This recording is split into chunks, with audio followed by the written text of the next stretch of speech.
देवांश, ये सब किताबें आप ही की हैं जो आप ये सब पढ़ते हैं?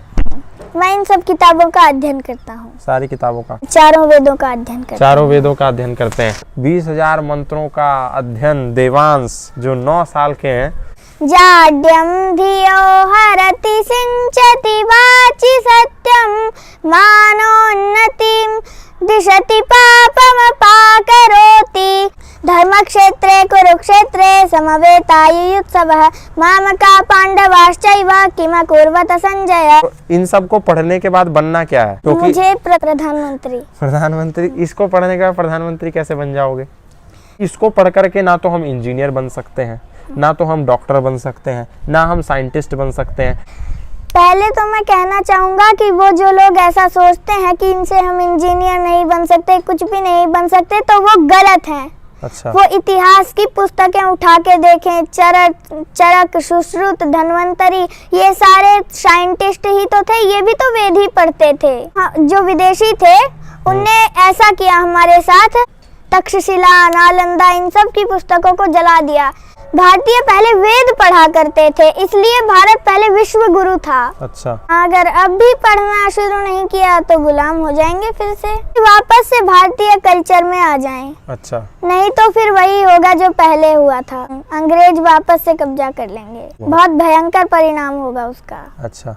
मृदपि च चन्दनमस्मिन् देशे ग्रामो ग्रामः सिद्धवनं यत्र च बाला देवी स्वरूपा बालः सर्वे श्रीरामा बालः सर्वे श्रीरामा। हवन का बहुत लाभ होता है। हवन से वातावरण में शुद्धि होती है।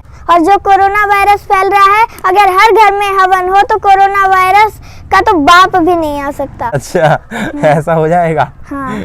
नमस्कार दोस्तों, मेरा नाम है गौतम और इस वक्त मैं मौजूद हूँ हरिद्वार में। हरिद्वार में मैं लगातार आपको विभिन्न प्रकार के आध्यात्मिक श्रृंखलाओं के बारे में दिखाता हूँ। आज उसी श्रृंखला में हमारे साथ एक छोटा सा बच्चा है जिसका नाम है देवांश। और देवांश की एक खासियत है, ये जितने भी आप ग्रंथ देख रहे हैं, ये वैदिक जो आप ग्रंथ देख रहे हैं, ये सब देवांश इनको पढ़ते हैं। लेकिन देवांश इंग्लिश मीडियम स्कूल में पढ़ते हैं, कौन सी क्लास में है और ये कौन कौन से ग्रंथ हैं, क्या क्या ये पढ़ते हैं, ये तमाम इनसे बातचीत करेंगे। तो देवांश, बहुत स्वागत है आपका। भ्राता जी नमो नमो। तो देवांश, ये सब किताबें आप ही की हैं जो आप ये सब पढ़ते हैं? मैं इन सब किताबों का अध्ययन करता हूँ। सारी किताबों का? क्लास कौन सी है आपकी? मैं 4th कक्षा में पढ़ता हूँ। 4th में? कौन से स्कूल में हो? सरस्वती शिशु मंदिर। सरस्वती शिशु मंदिर में। तो देवांश, सरस्वती शिशु मंदिर एक इंग्लिश मीडियम स्कूल है जहाँ पर आप पढ़ते हो। ये सारी जो किताबें हैं, ये तो शिशु विद्या मंदिर में पढ़ाई नहीं जाती। ये मैं घर पे पढ़ता हूँ। ये घर पे कौन पढ़ाता? माता जी। माता जी पढ़ाती हैं। ये कौन सी किताब है? ये यजुर्वेद भाष्यम है। इसमें यजुर्वेद के मंत्रों का अर्थ किया गया है। यजुर्वेद दयानंद जी ने किया है। दयानंद जी ने। ये क्या है? ये श्रीमद् भगवद गीता है। ये श्रीमद् भगवद गीता है। ये क्या है? ये योग दर्शन है। योग के ऊपर योग दर्शन में सूत्र हैं। कितने सूत्र हैं इसमें टोटल? 195। 195। ये कौन सा है? ये ऋग्वेद भाष्यम है। इसमें ऋग्वेद के मंत्रों का अर्थ किया गया है। ये ऋग्वेद है, वो यजुर्वेद के मंत्रों का भाष्य था। और ये?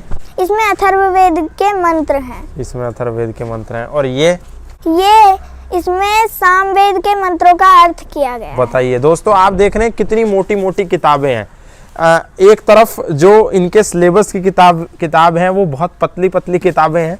दूसरी तरफ ये सामवेद है, ये अथर्ववेद है, ये ऋग्वेद है और ये यजुर्वेद है। ये तो हो गए चारों वेद आपके, है ना। और ये योग दर्शन है और ये गीता है। आप देखेंगे कि ये 4 वेद जो हैं ये कितने हैवी हैं कि इनको एक साथ उठाया नहीं जा सकता। तो इनके ज्ञान को कैसे दिमाग में रखा जाता है? सब पढ़ते हो? चारों वेद आप पढ़ते हो? हाँ, चारों वेदों का अध्ययन करते हैं। चारों वेदों का अध्ययन करते हैं। और ये क्या है? वैदिक संपत्ति क्या है? ये अक्षर विज्ञान के ऊपर है ये वैदिक संपत्ति। अच्छा, अक्षर विज्ञान। अक्षर विज्ञान जो भाषा की वैज्ञानिकता, भाषा साइंटिफिक जो चीज़ें हैं लैंग्वेज की, उसके बारे में ये किताब है। दोस्तों, आप सोच करके आश्चर्यचकित हो जाएंगे कि कैसे एक छोटा सा नौजवान। कितनी उम्र है बाबू आपकी? 9 वर्ष। 9 वर्ष के हैं। 9 वर्ष का बालक जो चौथी कक्षा में पढ़ता है वो चारों वेद और दर्शन और श्रीमद् भगवत गीता, योग दर्शन, ये सारे ग्रंथों को पढ़ता है। ये ताकि अच्छा चलो इनमें से अब मुझे क्या सुनाओगे? आप पहले मेरे से सुन लो भर्तृहरि के श्लोक। भर्तृहरि, चलो सुना दो। जाड्यं धियो हरति सिंचति वाचि सत्यं मानोन्नतिं दिशति पापमपाकरोति चेतः प्रसादयति दिक्षु तनोति कीर्तिं सत्संगतिं कथयं किं न करोति पुंसाम्। वाह वाह वाह वाह, बहुत बढ़िया बहुत बढ़िया। ये भर्तृहरि के भी श्लोक सुना दिए, पहले भगवत गीता के श्लोक सुनाओ। धर्मक्षेत्रे कुरुक्षेत्रे समवेतायुयुत्सवः मामका पाण्डवाश्चैव किमकुर्वत सञ्जय दृष्ट्वा तु पाण्डवानीकं व्यूढं दुर्योधनस्तदा आचार्यमुपसंगम्य राजा वचनमब्रवीत्। अच्छा ये बताओ, ये इतनी मोटी मोटी किताबें हैं तो इसमें मंत्रों की कुछ संख्या भी होगी? कितने कितने मंत्र हैं इसमें? यजुर्वेद में कितने हैं? यजुर्वेद में 1975 1975 मंत्र हैं। और ऋग्वेद में? ऋग्वेद में 10,580। 10,580? इतने ज्यादा? हाँ, क्योंकि तीनों वेदों के उसमें मिले हुए हैं। अच्छा, और सामवेद में कितने हैं? सामवेद में 1875। 1875। अथर्ववेद? अथर्ववेद में है 5,987। तो ये तो मुझे लग रहा है कि 20,000 हो गए होंगे टोटल। कैसे कर ले तो इतने भारी भारी हैवी पुस्तकों का अध्ययन? मेरी जो माता जी हैं वो आसानी से करवा देती हैं। तो क्या माता जी ने भी पढ़ा है वेद? हाँ, सारे पढ़े हुए हैं माता जी ने तो। अच्छा, माता जी क्या करती हैं? माता जी तो घर पे ही हमें पढ़ाती हैं। वैसे क्या कुछ करती नहीं है बाहर कुछ नहीं करती। पहले सर्विस लगी थी पर लेकिन हमारे लिए माता जी ने सर्विस छोड़ दी। तो आपका मन लगता है कि नहीं इन सब मंत्रों को, संस्कृत को पढ़ने में? कुछ मन लगता है? हाँ, मन लगता कि जबरदस्ती माता जी बोलते हैं पढ़ो पढ़ो? हाँ। जबरदस्ती नहीं, मन लगता है। मन लग जाता है। हाँ। आपके जो दोस्त होंगे स्कूल के, उनको तो इनमें से कुछ भी नहीं पता होगा? हाँ, उनको तो ये भी नहीं पता होता कि वेद क्या होते हैं। अच्छा, ये भी नहीं मालूम कि वेद क्या है। तो आप उन्हें बताते हो कि वेद ये है, दर्शन ये है? हाँ, बताता हूँ। अच्छा, बता देते हो। हाँ। तो इन सब को पढ़ने के बाद बनना क्या है? क्योंकि मुझे प्रधानमंत्री। प्रधानमंत्री? इसको पढ़ने के बाद प्रधानमंत्री कैसे बन जाओगे? क्योंकि जो सन्यासी होता है वही प्रधानमंत्री बन सकता है। तो पहले सन्यासी बनोगे या पहले प्रधानमंत्री? पहले अच्छा आदमी बनूंगा, उसके बाद प्रधानमंत्री बनूंगा। तो फिर बीच में सन्यासी कहाँ से आ गया? सन्यासी ही अच्छा प्रधानमंत्री बन सकता है, क्योंकि उसको ना अपने परिवार से मोह होता, नहीं तो परिवार से मोह होता है तो देश की उतनी सेवा नहीं करते। अच्छा, पर अभी जो प्रधानमंत्री हैं वो तो सन्यासी नहीं है? हाँ? वो सन्यासी नहीं है। तो इसका मतलब वो अच्छे प्रधानमंत्री नहीं है? नहीं, अच्छे प्रधानमंत्री हैं। कैसे? क्योंकि उन्होंने अपने परिवार को त्याग रखा है।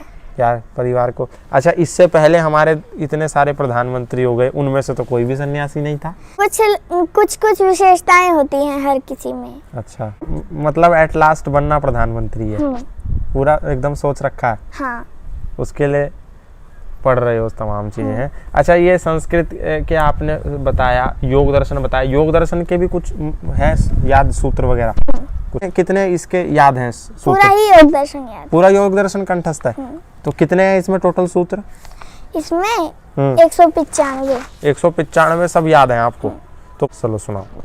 तपः स्वाध्याय ईश्वर प्रणिधानानि क्रिया योगः समाधि भावनार्थ क्लेश तनुकरणार्थश्च अविद्या स्मिता राग द्वेष अभिनिवेश पंच क्लेशा अविद्या क्षितम् उत्तरेषां प्रसुप्त तनुविच्छिन्नोदाराणाम् अन्त्य सुचि दुःखानात्मसु नित्य सुचि सुखात्म ख्याति विद्या दृग्दर्शन शक्ति और एकात्मते वास्मिता सुखानुशयी राग दुःखानुशयी द्वेषः स्वरस्वायी विदुषोऽपि तथा रूढोऽभिनिवेश ते प्रतिपश्व हेया सूक्ष्म ध्यान हेया तद्वृत्तयः क्लेश मूल कर्माश्रयो दृष्टादृष्ट जन वेदनीयः सति मूले तद्विपाको बहुत बढ़िया बहुत बढ़िया। आप देख रहे हैं दोस्तों कि कैसे इनको अपनी उंगलियों पे याद है, योग दर्शन से लेकर के, चारों वेदों से लेकर के, उपनिषदों से लेकर के, दर्शन से लेकर के, कोई भी चीज उन्होंने छोड़ी नहीं है। अच्छा, इसमें क्या ये आपकी नोटबुक है क्या? ये नोटबुक है? हाँ, ये क्या है? ये ईश्वर स्तुति प्रार्थना उपासना। इसका क्या मतलब होता है? इसमें ईश्वर स्तुति के वो होते हैं मंत्र। ईश्वर की पूजा के। हाँ, याद है ये सब आपको? हाँ। सुनाओ। ओम विश्वानि देव सवितर्दुरितानि परासुव यद्भद्रं तन्न आसुव। ओम हिरण्यगर्भः समवतताग्रे भूतश जातः पतिरेक आसीत् सैदाधार पृथिवीं द्यामुते मां कस्मै देवाय हविषा विधेम। ओम य आत्मदा बलदा यश विश्व उपासते प्रशिशं यश देवाः यश छाया अमृतं यश मृत्योः कस्मै देवाय हविषा विधेम। वाह वाह वाह, बहुत बढ़िया।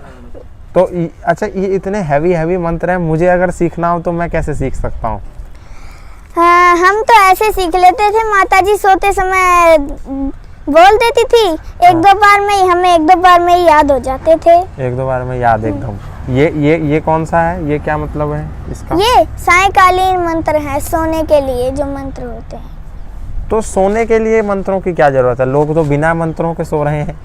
हाँ हाँ, पर लेकिन जो ऋषि लोग होते थे वो सोने से पहले मंत्र पाठ करके सोते थे। तो फिर ये मंत्र रोज करते हो आप सोने से पहले? रोज रूटीन है आपका? हाँ। कभी ऐसा नहीं होता कि छूट गया, सो गए, पहले नींद आ गई? तो थोड़ा बताओ कैसे, क्या है? ओम यज्जाग्रतो दूरमुदैति दैवं तदुषुप्तश तथैवैति दूरं गमं ज्योतिषां ज्योतिरेकं तन्मे मनः शिव संकल्पमस्तु। इसका क्या मतलब हुआ? ये जो हमारा मन रात को सोते समय दूर दूर तक भागता है, वो हमारा मन शुभ संकल्प वाला हो जाए, इसमें ये प्रार्थना की गई है भगवान जी से। अच्छा, और ये क्या है? भोजन मंत्र? हाँ। इसमें क्या होता है? इसमें भोजन करते समय इसको बोलते हैं। इससे क्या होगा? इससे पहले मैं मंत्र बोल देता हूँ। चलो बोलो। ओम अन्नपते अन्नशन्नो देयनमेव सुस्मिनः प्रप्रदातारं तारिष ऊर्जं नो देहि द्विपदे चतुष्पदे। ओम शांति शांति शांति ओम। इसका गा के मैं सुनाऊंगा। क्या चीज? इसका अर्थ। चलो बताओ। अन्नपते भगवान हमें तुम अन्न सदा प्रदान करो, अन्नदान देने वालों का प्रभु सदा कल्याण करो, रोग रहित व पौष्टिक अन्न से प्रभु हमें बलवान करो, दो पायों व चौपायों को अन्न सदा प्रदान करो। क्या बात। इसका ये अर्थ है। मतलब अन्न पते भगवान हमको अन्न सदा प्रदान करो। हाथ जोड़ करके खाने से पहले भी भगवान की प्रार्थना करनी है, सोने से पहले भी भगवान की प्रार्थना करनी है, शाम को भी भगवान की प्रार्थना करनी है, प्रातःकालीन मंत्रों से सुबह उठ करके भी भगवान की प्रार्थना करनी है, जागरण मंत्र जागते वक्त भी भगवान की प्रार्थना करनी है। तो आप सोच करके देखिए कि जिस बच्चे का, छोटे से बच्चे का जीवन ईश्वरमय होगा, बचपने से सोते समय, उठते समय, खाते समय, बैठते समय, जागते समय, तो उस बच्चे का मस्तिष्क कितना पवित्र होगा आप सोच सकते हैं। इसके लिए मेरे पास शब्द नहीं है बताने के लिए कि इन्होंने सब मंत्र, सबके अर्थ याद कर रखे हैं। अच्छा, आप जैसे यजुर्वेद पढ़ते हो, ऋग्वेद पढ़ते हो, सामवेद पढ़ते हो, इसमें है क्या? इसमें ये है, इसका मूल है हमें कर्म ऐसे करना है जिससे हमारा जीवन यज्ञीय बन जाए, जिससे हमारा जीवन। अच्छा, यज्ञीय मतलब? यज्ञीय मतलब शुद्ध और परोपकारी और शुद्ध जीवन बनना है। अच्छा, ये हमारे यहाँ कुछ संस्कार होते हैं, उसके बारे में भी कुछ मालूम है आपको? हाँ, 16 के 16 संस्कार मुझे ही याद है। बताओ। अच्छा चलो ठीक है, मैं आपको क्रम से बता देता हूँ। ठीक है, बताओ। गर्भाधान, पुंसवन, सीमंतोनयन, जातकर्म, नामकरण, निष्क्रमण, अन्नप्राशन, चूड़ाकर्म, कर्ण वेद, उपनयन, वेदारंभ, समावर्तन, विवाह संस्कार, वानप्रस्थ, संन्यास, अंत्येष्टि। वाह। अब आप देखो कि ये 16 संस्कार इन्होंने बताए, इनमें से कितने संस्कार आपको पता है? जातकर्म क्या होता है, पुंसवन क्या होता है, चूड़ाकर्म क्या होता है? आपके अभी कितने संस्कार हो गए हैं? मेरे तो अभी 5-6 हो गए। कहाँ तक हो गया? 5 तक। वेदारंभ तक हो गया? हाँ, वेदारंभ। उसके बाद कौन सा है वेदारंभ के बाद? समावर्तन। समावर्तन में क्या होता है? समावर्तन में शिक्षा पूर्ण हो जाती है। अच्छा, जब अब शिक्षा पूर्ण हो जाएगी तो आपका समावर्तन हो जाएगा। हाँ।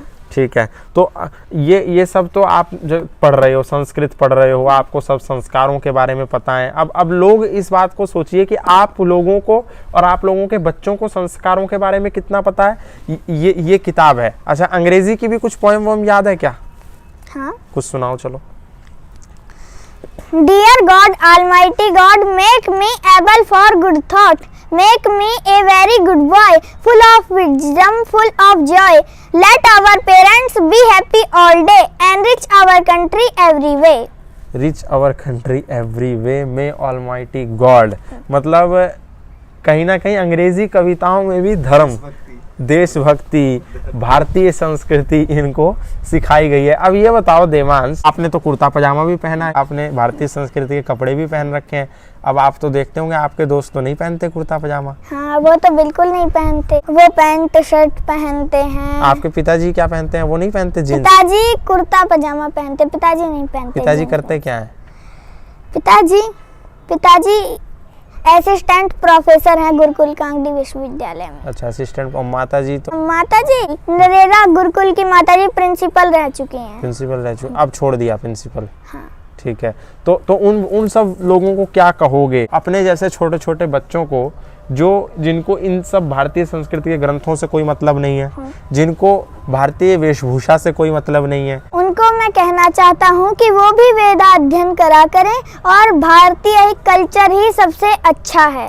अब तो विदेशी भी भारतीय बन रहे हैं। अच्छा। भारत इसलिए अंग्रेजों का गुलाम हुआ था क्योंकि भारतीय पहले वेद पढ़ा करते थे, इसलिए भारत पहले विश्व गुरु था। अच्छा। हाँ, वेद, एक तो मुझे वेद अच्छा लगता है। अच्छा, क्या जब भारतीय वेद पढ़ते थे फिर गुलाम कैसे हो गया? वैदिक संस्कृति को लोगों ने छोड़ दिया, इसीलिए। अगर अब भी पढ़ना शुरू नहीं किया तो गुलाम हो जाएंगे फिर से।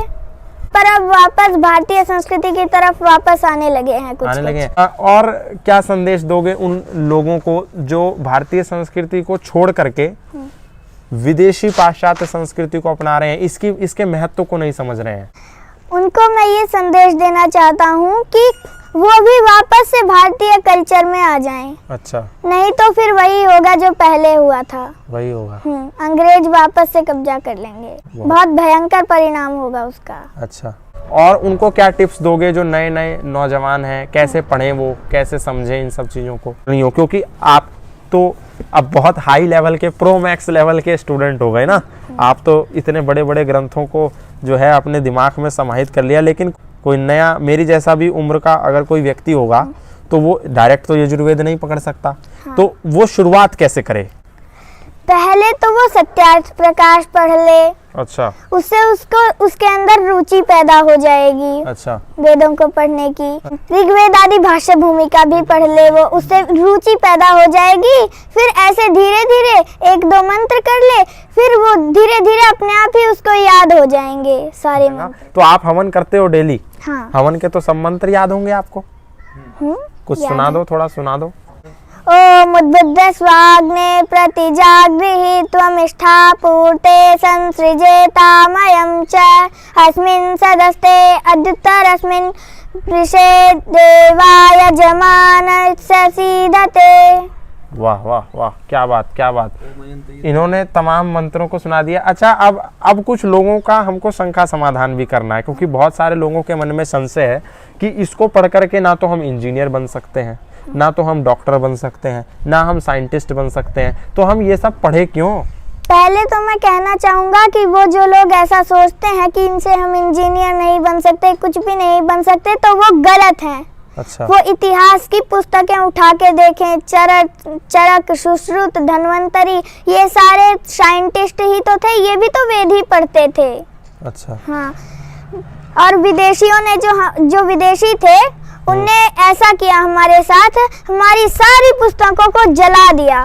नालंदा में सारी पुस्तकों को जला दिया, तक्षशिला, नालंदा, इन सब की पुस्तकों को जला दिया। इसी से पूरी दुनिया अपने पैरों पर खड़ी हो पाई है। मतलब जो आप विश्वविद्यालयों की बात कर रहे हैं, नालंदा, तक्षशिला, विक्रमशिला, ये तमाम वो दुनिया के सर्वश्रेष्ठ शिक्षण संस्थान थे जहाँ पर दुनिया आकर के पढ़ती थी। आपके आदर्श कौन है? मेरे आदर्श हैं महाराणा प्रताप। हाँ। छत्रपति शिवाजी, चंद्रगुप्त मौर्य, अच्छा, ये सब मेरे तो आदर्श हैं। इन सब के बारे में किसने बताया आपको? हमने पूरा सीरियल देखा हुआ है। हम फोन में अच्छी अच्छी चीजें देखते हैं तो हमें पता चल जाता है। पता चल जाता है। मेरा निवेदन, लास्ट में क्या दुनिया को संदेश दोगे? मैं तो ये संदेश देना चाहता हूँ कि पूरी दुनिया के लोग सारे भारतीय संस्कृति को अपनाना प्रारंभ कर दें। तो दोस्तों, आप देख रहे हैं कि इनको जो भजन याद हैं वो भी संस्कृत में याद हैं। और ऐसा नहीं है कि ये सिर्फ संस्कृत पढ़ते हैं, खुद भी आपने सुना अंग्रेजी की कविताएं इनको याद है। अंग्रेजी भी पढ़ते हैं, गणित भी पढ़ते हैं, विज्ञान भी पढ़ते हैं, और भी बहुत सारे सब्जेक्ट पढ़ते हैं, और साथ साथ ये भी पढ़ते हैं। तो आपको देवांश पूरा नाम क्या है? देवांश वेदालंकार। वेदालंकार मतलब? मेरे पिताजी प्रोफेसर भारत वेदालंकार हैं, तो मेरा भी तो वही हुआ, देवांश वेदालंकार। वेदालंकार पिताजी का मेरे ऊपर भी तो लगता है। जैसे लाल बहादुर शास्त्री जी का बेटा अनिल शास्त्री था, वैसे ही डॉक्टर भारत वेदालंकार का बेटा देवांश वेदालंकार। अरे वाह, तो मतलब आप तो उदाहरण भी बड़े बड़े लेके चल रहे हो, प्रधानमंत्री का सीधा उदाहरण ले रहे हो ना, तो बड़ी सोच है। अयम निजः परो वैति गणनाम लघु चेतसाम उदार चरिता नाम तु वसुधैव कुटुंबकम। तो उदार चरित्र है इनका, उदार सोच है, संकीर्ण मानसिकता नहीं है, बड़ी मानसिकता है। संकीर्ण मानसिकता के चलते ही लोग इसको नकार देते हैं और उसके बाद पूरा जीवन पछताते हैं, पूरा जीवन रोते हैं, पूरा जीवन कष्टमय गुजारते हैं। लेकिन देवांश की सोच बड़ी है और सोच बड़ी रखनी चाहिए। तो देवांश आपको कैसे लगे? देवांश के मंत्र आपको कैसे लगे? देवांश का मानसिक स्तर जो महज 9 साल की उम्र में किसी मैच्योर नौजवान से भी कई गुना अधिक है, ये मानसिक स्तर आपको कैसा लगा? आज के लिए सिर्फ इतना ही, फिर मिलेंगे किसी नए इस तरीके के साधु बालक, किसी नए साधु, किसी नए सन्यासी के साथ। तब तक के लिए धन्यवाद, नमस्कार।